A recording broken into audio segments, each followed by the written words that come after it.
Assalamualaikum warahmatullahi wabarakatuh. Halo Sobat Moni, ketemu lagi dengan aku, hostnya di podcast Bunda Suryatni. Nah, hari ini kita kedatangan lagi dokter baru yang mengisi materi kita hari ini. Dokter yang istimewa juga, yang biasanya di belakang layar terus nih. Orang-orang nggak pernah tahu, tapi sekarang kita in frame ya dok ya. Halo dokter. Halo. Halo, boleh kenalan dulu dong dok sama teman-temannya Poni? Halo semuanya, nama saya Dr. Patricia, spesialis radiologi. Saya adalah dokter spesialis radiologi baru di Rumah Sakit Bunda Suryatni. Oke, dokter terima kasih ya sudah mau mengisi materi di podcast kita hari ini. Nanti kita sharing-sharing ya dok sama teman-teman Poni. Nah teman-teman, kadang orang tuh nggak tahu ya, maksudnya pemeriksaan apa aja sih yang dilakukan sama radiologi gitu ya, yang dilakukan oleh dokter radiologi itu apa aja. Padahal kayak TBC dan lain-lainnya itu bisa terdeteksi atau terbaca juga dari hasil-hasil penunjang radiologi itu. Nah mungkin kita tanya langsung ke dokternya ya. Nah dok, gimana sih dok? Maksudnya sebagai dokter radiologi, biasanya apa aja sih dok yang dilakukan atau yang bisa mendeteksi penyakit-penyakit dari hasil radiologinya gitu dok? Jadi dokter spesialis radiologi itu adalah dokter yang tugasnya itu menemukan diagnosis penyakit lewat gambar. Nah, mesin-mesin yang biasa kita pakai itu ada beberapa macam, banyak sebenarnya. Jadi ada mesin ronsen, kemudian USG, CT scan, MRI, mamografi, panoramik, banyak gitu. Pokoknya semuanya yang menggunakan gambar itu kita gunakan untuk mencari penyakit pasien. Nah, kalau misalnya penyakit-penyakit yang sering kita temukan itu, kalau misalnya ronsen, biasanya kalau di Indonesia itu paling sering TBC. Kemudian kalau misalnya USG, itu kita bisa cari batu empedu, bisa cari batu ginjal. Kemudian untuk CT scan, paling sering sih untuk pasien stroke begitu. Nah, kalau untuk MRI, banyak itu untuk penyakit saraf kejepit atau HNP gitu. Oh gitu. Wah teman-teman, alatnya banyak, diagnosanya banyak, dokternya satu ya? Ya. Iya benar. Jadi bisa harus semuanya ini ya dok ya, semuanya terkuasai gitu ya dok ya? Iya, semuanya kita harus itu. Jadi kalau radiologi itu kita belajarnya dari atas sampai bawah gitu, dari anatomi kepala sampai kaki kita harus tahu gitu. Oke, siap dok. Nah kalau misalkan apa namanya USG ya dok, kan tadi yang dikatakan bisa apa batu empedu dan lain-lain. Itu biasanya disebutnya USG apa sih dok, dan kayak maksudnya untuk alurnya atau pengecekannya itu gimana sih dok? Kalau USG itu juga sebenarnya kita bisa macam-macam ya. Jadi paling sering memang USG perut, namanya USG abdomen. Nah itu yang paling sering di refer atau dirujuk oleh dokter spesialis penyakit dalam gitu. Jadi rata-rata misalnya pasien datang ke dokter spesialis penyakit dalam, ada keluhan nyeri perut atau yang lain gitu, atau nyeri pinggang misalnya, nanti akan dirujuk ke dokter spesialis radiologi untuk di USG gitu. Kalau misalnya yang lain sih sebenarnya kita bisa juga USG payudara, USG leher ya, USG tiroid, kemudian kalau bayi kita bisa USG kepala. Jadi sebenarnya bervariasi sekali. Cuman memang yang paling banyak selama ini ya USG perut gitu, USG abdomen. Abdomen ya dok ya, yang memang itu lebih sering mungkin ya dok ya dirujuknya gitu. Nah dok, selain dari itu kan maksudnya tadi juga ada pengecekan untuk TBC ya dok. Nah sebenarnya dari hasil TBC yang didapat itu bisa terlihat bahwa pasien itu TBC atau enggak tuh kayak gimana sih dok?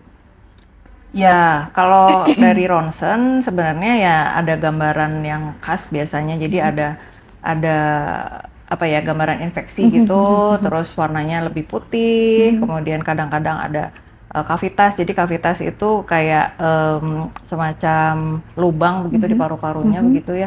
Kemudian bisa juga ada cairan di paru-paru gitu kalau sudah berat. Cuma kadang-kadang memang pasien itu datang itu tidak ada gejala gitu. Jadi untuk screening tiba-tiba ternyata ketemu gitu. Nah, itu ya memang harus diobati juga karena kan TBC paru itu menular. Betul. Kayak nih ayah bunda, kakak yang batuk-batuk biasanya dok ya? Iya. Batuk nggak berhenti, atau ada lagi nggak dok gejala lainnya? Biasanya kalau malam-malam itu suka keringat dingin gitu. Terus kadang sesek juga ada gitu. Tapi memang yang dominannya batuk ya. Iya betul. Kalau udah parah mungkin batuknya ada darahnya begitu. Dengan gejala-gejala tersebut, kalau masih belum screening nih, boleh dong screening sama dokter radiologi kita ya dok ya? Ya, Jadi nanti boleh. bisa kelihat juga ya dok ya, maksudnya apakah memang ada TBC atau mungkin penyakit yang lain ya dok ya? Gitu.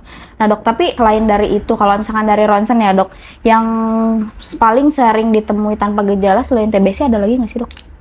Kalau di USG seringnya itu kista. Oke, Jadi kista itu benjolan atau tumor jinak itu isinya air. Nah itu bisa ada di mana-mana sebenarnya. Cuma orang taunya kalau di perempuan tuh kista ovarium Iya, gitu. betul. Tapi kalau di tempat lain sebenarnya sering juga di liver, kemudian di ginjal gitu. Nah itu sering saya ketemu. Jadi kalau USG pasien MCU Iya dok. ternyata ketemunya ada kista ginjal, tapi pasiennya sendiri nggak ada keluhan apa-apa di pinggang gitu ya.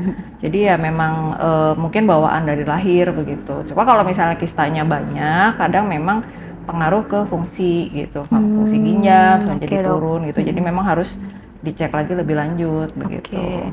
Jadi kalau udah ada temuan langsung dilanjut rujuk juga ya dok ya ke dokter terkaitnya ya. Betul. Oke. Nah dok, kalau misalkan para perokok itu apa namanya, misalkan dia screening ya dok dengan MCU, terus nanti ke dokter radiologi dan lain-lainnya ronsen, itu bakalan kelihatan dok berarti fungsi dari si paru-parunya gimana atau kesehatannya gimana gitu dok? Kalau fungsi memang ada pemeriksaan yang lain ya, namanya spirometri. Cuma kalau untuk di ronsen sendiri sih kelihatannya itu biasanya dia ada bercak gitu atau corakannya itu lebih kasar gitu, misalnya jadi bronkitis atau kemudian paru-parunya itu lebih gelap, namanya itu PPOK gitu ya. Itu jadi memang biasanya kalau perokok itu kelihatannya seperti itu. Tapi kalau untuk fungsinya sendiri, apakah kapasitas paru-parunya masih baik atau enggak, biasanya sih pemeriksaan yang lain itu pakai spirometri. Gitu. Oke, siap dok, terima kasih. Nah kalau apa namanya itu untuk pengecekan-pengecekan yang di dalam gitu ya dok ya. Tapi kalau misalnya kayak benjolan yang kita terlihat gitu dok, itu bisa juga nggak sih dok melalui pengecekan di radiologi? Bisa. Jadi kalau misalnya benjolan itu paling enak kita pakainya USG gitu. USG Jadi juga. Jadi kan itu kan jaringan lunak ya. Iya, jadi iya, dok. Lebih baik menggunakan USG. Nanti kita bisa lihat nih dalamnya apa. Misalnya dalamnya padat atau dalamnya cairan gitu. Nah, kalau padat emang lebih concern takutnya itu keganasan atau kanker gitu. Cuma kalau cairan memang cenderung lebih jinak ya gitu, lebih ringan lah gitu. Jadi bagusnya sih USG kalau udah ada benjolan gitu. Berarti dok, dari si benjolan itu kita bisa langsung tahu nggak sih itu kanker, tumor atau apa, atau dari pengecekan itu harus ada cek yang lain lagi? Ya, ada cek lain lagi. Jadi kalau secara USG kita lihat bentuknya nih. Jadi bentuk dari luar ya, dari luarnya itu benjolan ini kayak apa gitu. Bentuknya apakah bulat atau dia bentuknya tidak beraturan. Terus itu tadi dalamnya itu padat atau cair. Nah, cuma kadang kalau misalnya tumor jinak itu kan ada yang padat juga ya. Jadi kalau misalnya memastikan itu dalamnya ada sel kanker atau enggak, itu bagusnya biopsi sebenarnya gitu. Tapi di USG sendiri kita ada perkiraan, wah ini kayaknya cenderung ke jinak atau cenderung ke ganas, cuman emang akan harus dikonfirmasi lagi dengan pemeriksaan itu patologi anatomi lewat biopsi gitu. Siap. Jadi sebetulnya dari satu ini berkaitan ya dok ya nanti dengan dokter-dokter yang lain ya dok? Betul, jadi ya kita nggak bisa ngambil satu kesimpulan lewat satu pemeriksaan, jadi harus secara komprehensif, jadi dari lab misalnya, dari radiologi atau mungkin dari patologi anatomi, jadi baru didapatkan satu kesimpulan begitu. Oke, siap dok. Wah, rumit sekali kayaknya kalau saya tidak mampu dok. Nah dok, ada juga mungkin beberapa yang takut ya dok sama ronsen karena katanya kan ada radiasi atau sebagainya. Nah sebenarnya itu juga dibutuhkan untuk penunjang. Sebenarnya gimana sih dok tentang terkait radiasi itu?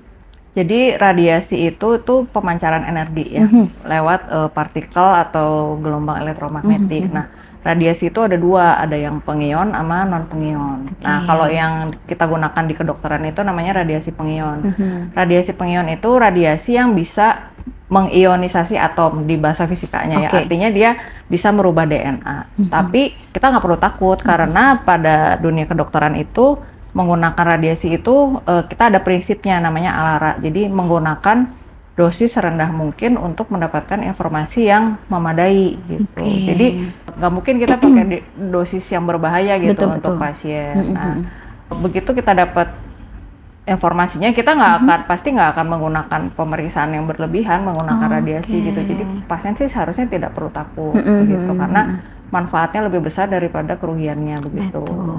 Nah, tapi dok, kadang kan kita kalau mau masuk ruangan radiologi ya, suka selalu ada tanda bahaya, terus ibu hamil gitu ya bun, ibu hamil biasanya tidak disarankan ya, maksudnya ada yang tidak diperbolehkan, ada yang harus mengatakan apakah dia sedang hamil atau tidak. Nah itu karena apa sih dok? Ya karena balik lagi ke yang tadi ya, jadi kalau radiasi itu bisa merubah DNA, jadi punya efek biologis. Nah untuk bayi-bayi yang dalam kandungan ya, janin itu apalagi trimester 1, trimester 2 yang masih awal kehamilan itu dia sangat rentan gitu dengan radiasi ini, energi radiasi. Jadi sangat tidak disarankan untuk ibu hamil melakukan tes ronsen gitu. Kalau USG masih aman karena kita nggak pakai radiasi di situ. Tapi kalau yang pakai sinar X di ronsen itu tidak disarankan. Gitu. Tapi kalau untuk trimester 3 kita masih bisa lakukan, tapi menggunakan pelindung. Itu biasanya kalau misalnya pasien yang mau sesar gitu, kadang kita butuh pemeriksaan penunjang sebelum operasi begitu, nggak apa-apa kita bisa lakukan, tapi harus pakai apron untuk melindungi gitu. Jadi maksudnya mungkin ada tata caranya ya dok ya. Betul. Yang penting tetap menjaga amannya juga gitu ya dok. Nah tapi kalau misalkan dok kondisinya ibu hamilnya belum trimester 3 nih dok, tapi ronsennya bukan maksudnya bagian tangan atau apa gitu ya, yang lain itu bisa atau tetap juga ada pengawasan lain dok? Tetap nggak bisa. Tetap nggak bisa. Jadi karena radiasi itu walaupun kita arahnya ke tangan ya, tapi kan dia ada sebaran ke bagian yang lain gitu. Jadi tetap aja kena radiasi si perutnya kan gitu. Jadi tetap nggak disarankan. Tapi kalau misalnya emang butuh banget nih, misalnya dari dokter pengirimnya itu, wah ini banget gitu, perlu banget untuk melihat lewat radiologi gitu ya. Nanti kita akan diskusi biasanya. Tapi tetap kalau saya sendiri sih sebaiknya memang pas awal-awal kehamilan tidak disarankan ya dok. Gitu. Oke, nah jadi bunda juga jangan takut ya, karena maksudnya radiasi yang dipakai juga sudah diatur ya dok ya, untuk pokoknya yang penting penunjang pasiennya terselamatkan juga, maksudnya diagnosanya juga ada ya dok ya. Nah gitu. Bahkan untuk ibu hamil yang harus ronsen pun di trimester 3 bisa ya dok. Bisa, gitu. Mungkin untuk yang lainnya yang tidak bisa gitu. Nah dokter ada pesan-pesan nggak buat ayah bunda di sana yang terkait ronsen, terkait radiologi, mungkin yang dokter tahu apakah ada keraguan dan lain-lainnya, boleh dong dok? Pesannya. Ya untuk pasien-pasien jangan takut untuk memeriksakan ke bagian radiologi karena tidak berbahaya, dan juga kalau bisa MCU ya 1 tahun sekali, jadi supaya kita bisa tahu kalau misalnya ada penyakit-penyakit dalam tubuh akan ketahuan lebih dini dan nanti akan dilakukan terapi yang lebih cepat begitu. Oke, siap dokter. Terima kasih banyak ya dok sudah sharing-sharing hari ini. Teman-teman juga kalau misalkan mau konsul dengan dokter Patricia ada jadwal di kita di hari Selasa, Rabu sama Kamis ya dok ya gitu. Nanti teman-teman bisa booking aja langsung gitu. Dokter makasih banyak ilmunya. Nanti semoga kita bisa ada konten lagi, materi lagi ya dok untuk sama teman-teman Poni. Deh. Ya, makasih. Sama-sama dokter. Terima kasih ya Sobat Poni sudah mendengarkan podcast kita hari ini. Semoga ilmunya bermanfaat dan juga teman-teman bisa share ke keluarga dan teman-temannya juga ya. Sobat Poni, kuy dengerin asiknya podcast Bunda Suryatni. Bye-bye. Dadah.